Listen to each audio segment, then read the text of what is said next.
What's up, allies? We are back, and we're looking at something pretty different this time for us.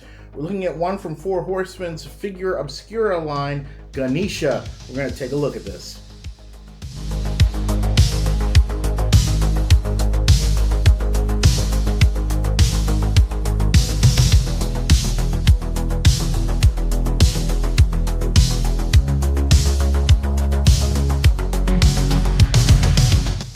All right, we are back, and this time we're taking a look at a toy line we don't often see on this program. This is from Four Horsemen Studios. It's part of their Figura Obscura line, which is sort of released in conjunction with, or satellite to, I guess you could say, the other lines that they're doing right now, Mythic Legions and Cosmic Legions. These types of figures are figures that come out that don't necessarily have a place in either of those other two lines, but they're kind of cool. They've released a handful of other figures as part of this Figura Obscura, things like Father Christmas. They've done two of the ghosts from Christmas Carol. They've done any number of things. And one of the other things they've worked on is some of the ancient gods of different religions. They've done a couple that have come out that are from ancient Egypt. And this one, of course, is from Hindu. And this is the current one they have out, and I wanted one of these desperately. Shout out to Alan down at Eternity of Dreams who got me hooked up with this. And wait till you see this. This is really, really cool, and it's really, really neat. I'm glad I'm taking a look at this. Let's start with some of the things it comes with. These Figura Obscura releases, they happen in one of two ways, either just the figure itself, or they have these extras that come with it, and I, of course, sprung for the extras. It comes with a mug that has this beautiful artwork on it, along with the logo and Figura Obscura, and it's pretty cool. The only thing I'm curious about is why they printed it this way with that on the front of the mug, so to speak. Here's the handle. I was surprised it wasn't on the sides, that's what people are seeing as you're drinking your coffee or tea or whatever. It's pretty cool. I don't know that I would spring for it again on another Figura Obscura figure, to be perfectly honest. But, it's okay. It also comes with this, and this is the thing that I actually wanted, which was the pin, which I think is really, really neat. Matches the art beautifully. Comes on this little card, which, of course, has the character's name on it. And let me see if I can get that to show. There's the little logo. On the back, it has the Figura Obscura and the relevant information, etc., etc. And so from there, we move on to the figure itself, and let's start by taking a look at the box. And there's a whole lot going on here. First of all, I am not generally a box person. I think most people know when you watch this program, most of the stuff I have is loose. I tear it right out of the box. I don't mind that at all. And so rarely do I pay much attention to the box. But in this case, there's no choice but to go in depth on this because it's really, really cool. First of all, on the front, you have this beautiful artwork. It's just tremendous. The sides continue with that artwork from the front that are showing the edges of the temple here, so to speak. It also has the Four Horsemen there on the side, and on this side, the Figura Obscura. And then on the back, you have a little bit about the character, which is a good thing because I have to be perfectly honest with you. What I know about the Hindu religion would fit on a cocktail napkin and there'd be plenty of room left over. So I had no idea. I had seen the character before, obviously, or I guess I should say the iconography I'd seen before. But I didn't really know anything about the character. So this basically, and I'll let you look it up and read it on your own, but this basically goes into a bit of a history of the character and so forth and why he's important to the religion, etc. And I think that's a pretty cool thing to have on the back here. On the top of the box, you have this little window thing going on there. And if you look at it like that, you kind of get the four and an H. You kind of get the Four Horsemen thing going on. It's pretty neat. Yeah, that's actually how it's supposed to be, is like that. I think that's coming through correctly. And then on the bottom, you have the legalese and the logo again, etc., etc.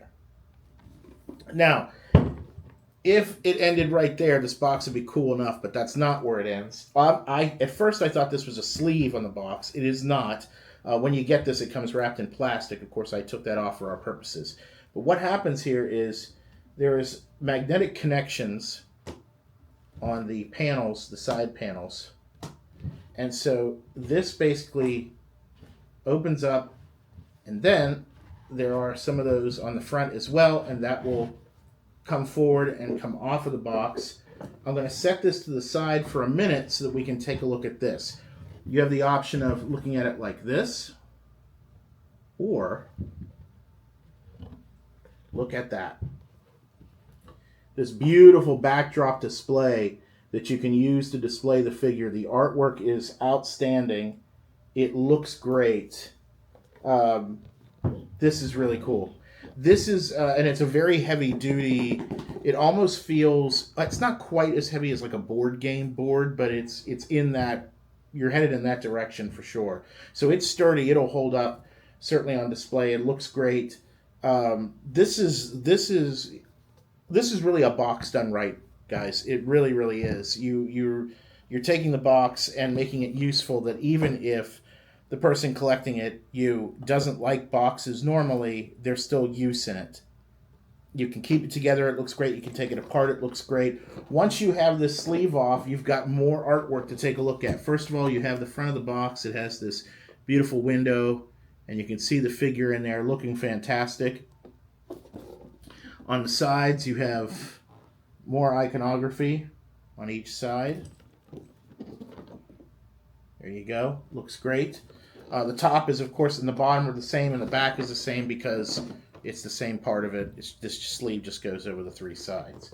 So, yeah, the box looks fantastic. You can see some of the extra stuff that he comes with in there, and it looks really, really neat. So I'm anxious to get him out of this box, and let's take a look at him. All right, we're back. We got him out of the box, and boy, that was an experience. He's difficult to get out of there for sure. So you're going to have to put some effort into getting him out of there. And he has a ton of accessories. We've got a couple of baggies. This little book comes in a baggie, and then a bunch of other stuff here. So I'm going to try and go through all this. There's a lot here, and some of it I'm still trying to figure out exactly what it's for. We're going to start with this little booklet. It does come in a baggie. I've taken the liberty of taking it out of there. First thing here, it has, it says here, character design, artwork by, so it gives credits in there on this opening page. Artwork continues to be beautiful in here for sure. Let's see here. Is this the exact that's on the back here? Yeah. So they have repeated in here the information that's on the back of the box about the character. And it actually goes more into it, to the birth of him, the wisdom of him. So you get a better example of who this character is. There's something about a broken tusk here. So it seems to be the whole story about this Lord Ganesha and his love of Modok, or I'm not sure how you pronounce that. To all the people who are watching this that know what this is, and I'm sure I'm butchering it, I apologize. Certainly not my intention. So yeah, it's all about him, which is kind of neat. The thing about this that I'm somewhat mystified by is that as I look at the character's depiction... Oh, there it is. Okay, now I see what's going on here. Okay. Some of the pictures, or some of the drawings, I should say, it's not particularly clear, like this one, for instance, is not particularly clear that he has 4 arms. But on this previous one, like the image that's on the front of the box, you can clearly see that there are, in fact, 4 arms. So with that being said, let's get to the other accessories. We do have the other 2 arms. They are set to go on... Well, this is just going to fall off, so we're going to take it off. They're set to go on the back here. There's also a spot right in between them, and it looks to me like that's where this guy goes here, this little ring thingy. I'm not sure what any of this means, guys. I really, really don't know, so I apologize. He does, although it comes on him, this necklace with all this various jewels and baubles and such, it is a separate piece and it will come off of him. You have to take the head off by the looks of it to do it, but you could get it off. That is something you can do if you choose to. He also has a hat, and he can wear it just fine. Yeah, that looks pretty cool on him. That's neat. He has what looks like, I'm guessing, a seat. Is that what he's sitting on in that? Yeah, I think he's sitting on it. And that's what this is for. He does have this draped over him, these tabards, and they do have... Is there a... Did I speak too soon? No, in fact, it does have... It can be posed. So it does have a posing wire in there as well. Okay, now we have a second trunk that is just straight. The one that he comes with has a curve to it or whatever, so you have the option. He then has 3 extra hands. This is in addition to the 2 that are already on these arms that are on him, plus the other 2 arms. He's got one that's sort of an open hand. Maybe he's going to slap somebody. Who knows? He's got a gripping hand and an additional open gesticulating hand. One of the interesting things of note is on the second gripping hand is on this one, and on this guy, he's got some sort of, I don't know what that's supposed to be. I imagine if I read about him a little bit more in this little booklet, maybe it'll give you some insight as to what he's got in his hand there, an offering, or I don't know what that's supposed to be, but it's there. He also has some accessories here that are, I guess, in case he gets hungry here. We have got a plate of grapes. You have some bananas, some apples, and all of this is painted beautifully, by the way. He also has this pie, I guess. Oh, no, wait a minute. Is that pie or...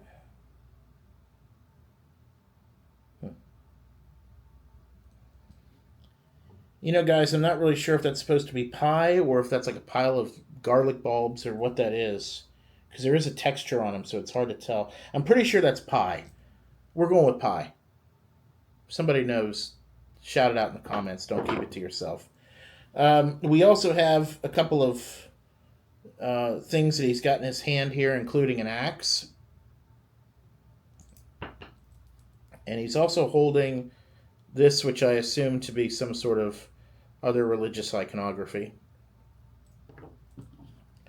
There is a rat. I have no idea what the significance of the rat is. And then we have what I'm going to say is a bandolier of some kind. And here comes the jewelry. There's necklaces, bracelets. I'm not too awfully certain. Some of them aren't supposed to be anklets. You've got a ton of them here. I mean, there's just... Is that separate? No. Okay, so the blue and that one are together. This is its own separate thing. And then all of these are basically bracelets and baubles of a sort. And I'd actually dropped one. So yeah, he's got a ton of stuff there, and you have the 3 little baggies that it all comes in, or it's in the trays. And there he is. So I guess we can start to put him together as soon as I can figure out exactly how all of this is supposed to go on him.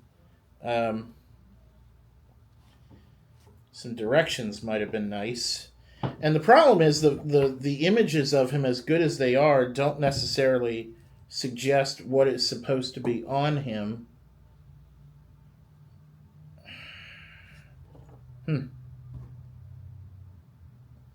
Okay, so it looks like... Are these on? Yes. Okay. I think I'm starting to figure out what's going on here. Earlier I was mentioning this... Where'd it go? Where'd that hand go? Yeah, this one. This hand that has the the little whatever it is. I noticed on the bottom of the pie here is a hole. I think that's just a peg so that he can. Yeah, there we go. So that he can hold the pie. Give someone a pie face. Yeah. That's pretty cool. What's interesting to me is that it appears that this is on the art on the front of the box. I've got this guy here that I'm taking a look at, so I'm trying to figure out what goes where. On this, it would appear that this arm holding this is connected as his as one of the arms in the main body. So I think, hang on, let me just pull that out.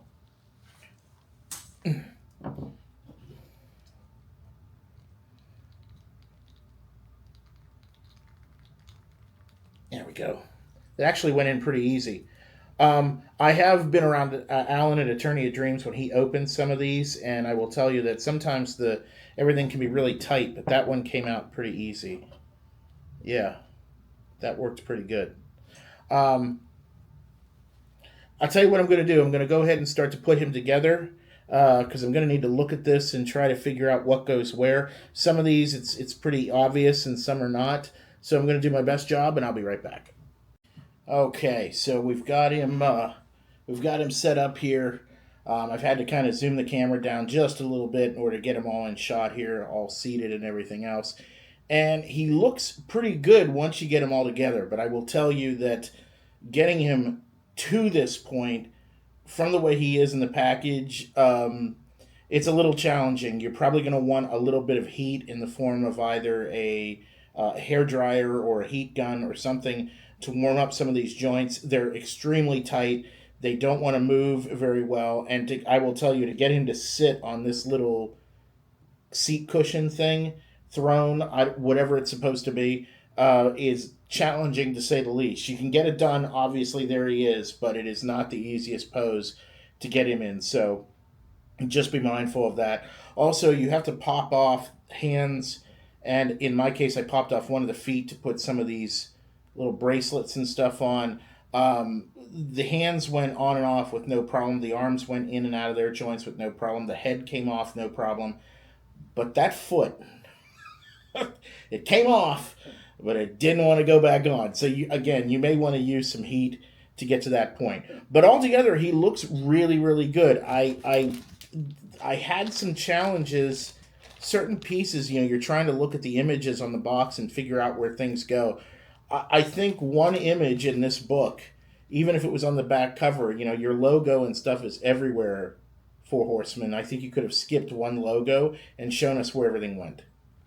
Just my thoughts there. I still couldn't quite figure out where this bandolier goes, and when I tried it, it just didn't look right, so I left it off.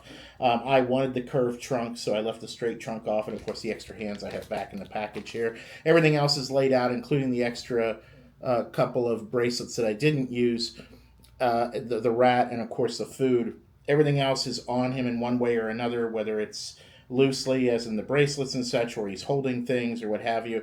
And we're sort of effectuating this pose that's on the front of the box, and I think it works pretty well. And if you were to stick this back behind it, that really does look like a great display, and I would challenge anyone to say that it doesn't.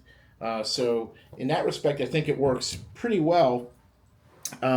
Let's go ahead and take a look at his articulation a little bit closer. All right, so I've changed camera angle again so we can look at him a little bit easier. I'm going to take him off of this seat and kind of review what we've got going on here. As you can see, the hips move perfectly well. You can get some reasonable motion out of them. I will say that I think the fabric... no, I guess the fabric doesn't. The fabric allows it. He doesn't get a full split, but he gets close. And front and back is where the issue really lies. That's about all you're going to get. Which, I think given the pose of seating, I wish those joints were working a little bit better. And I think they probably could have made it better simply because with the fabric covering it, I don't think it was necessary to worry what the joints looked like near as much. And you could have made sure that they worked really well and functioned well. Ankles, they're a little bit more persnickety than anything else, at least I found this figure, but they will toe up, or excuse me, toe down, toe up, and they have a pretty substantial rocker that you can, get the figure posed or do what you need them to do. Waist, well, it looks like it's trying to move, but